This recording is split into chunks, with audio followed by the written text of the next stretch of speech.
Dawn breaks again as Accra, Ghana's capital city, wakes to its frenzy of activities. The city farm is divided into a few hundred small plots or so, yet it is almost hidden from view by the imposing electric pylons. Here are Fuseni's carefully laid, well-kept beds, where some of Accra's fresh vegetables are produced, a wide variety of vegetables. The carrot, the lettuce, the cabbage, the cucumber, the cauliflower, beetroots, the white onion, spices, mint, basil, corianders. We go into all those. Fuseni's produce ends up at various groceries throughout the city and the major markets where the women sell them with pride. But land in Accra is expensive, so how do they manage it? They go for land that cannot be built up along the streams, the areas that are restricted for building. Fuseni's farm is bordered by the Onya River, which now runs through this gutter here, and the electricity station. Farming has existed over here for 40 years because of the space created by the pylons that are being installed over here. We know by law that people cannot live or they cannot habit under the pylons. But in times of farming in Ghana, for example, there are no laws that prevent them from farming. Water is critical for city farming, and the farmers tap it from all sources.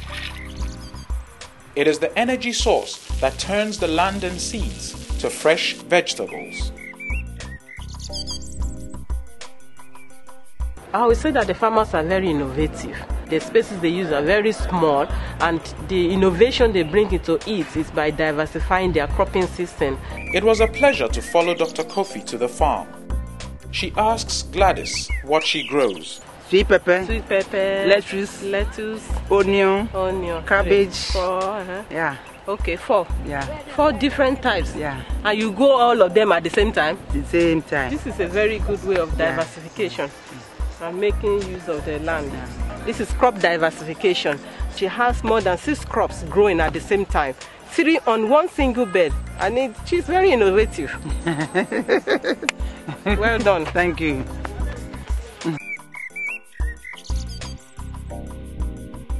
Fuseni's farm is one of the most productive in Accra. The farmers work hard, but they face one enduring challenge. We have difficulties getting water.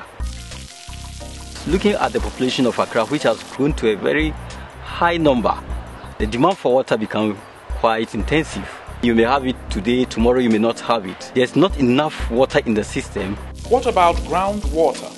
In the position of Accra, the underground water is being found to be salty, which is not all that good for vegetable cultivation. So the farmers tap the Onya River using water pumps, but the water may be partially polluted. The major problem, farmers are aware of it. They have adopted strategies to minimize the potential health risks. You have to cease watering for a period of 2 or 3 days before it's being taken, so that the number of pathogens are being reduced. Around many elewo ni iya mengoni ya bua fena eke intololi eke inlukeba ona nu ekpa e won ha Julius ni kanu hwe no ahu ni efie to moshia kenka hwe mbeden. We collect it fresh from the poultry houses and then come and then put it on the floor. This is how they have been doing it. They heap it up here for some weeks and they don't turn it. They don't facilitate the decomposition process, so it's very slow. By the time they apply it to the feed, it also constitutes another source of contamination. What we have been trained now is to compost it, leave it for some time, treat it so that all those pathogens die before we apply it on the field. On the farm, everyone is excited about one unique experiment, using urine as manure. Fertilizer and chemicals no dose room.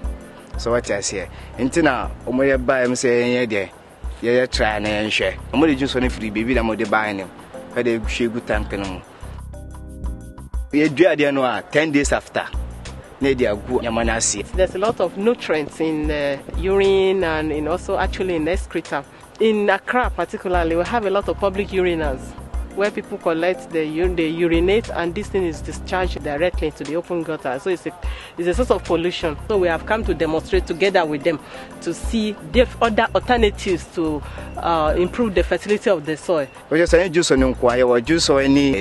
win-win situation. It will solve the problem of sanitation to one extent. It will also solve the problem of agriculture in another way. But the logistics with regards to moving, transporting urine is the problem. As a group over here, there's knowledge sharing. Whatever you discover that is good, or what you see your friend doing, helping him to gain better yield and other things. I would say these farmers are very, very enterprising. They are not directly involved in marketing, but they go into strategic linkages with market people, particularly market women. We cannot provide all the food security in the country, but we are also supporting what the rural areas are bringing into the system. We are talking about a situation where we don't have cooling systems that can transport fresh vegetables from the rural areas.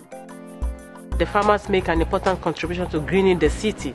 The more of the green spaces, the more of the green vegetation we have, the more we'll be able to absorb some of the carbon dioxide that is emitted in the city. We need the support of the government also to ensure that more areas are zoned for such greening, so that we'll have a greater impact on mitigating the effects of climate change in the cities.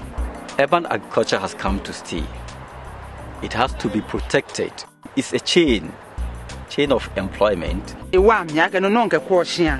Nke fio no fia no nyontwu ni memba hio ni amejiaku yo me feel like she ehi mfama he ba wale ne ba anya chuku e fine na ne mi nda ho ife yo mi nda yo mama mi na kan aga mi ahia fe hia ko mi radon Aiko. Yai.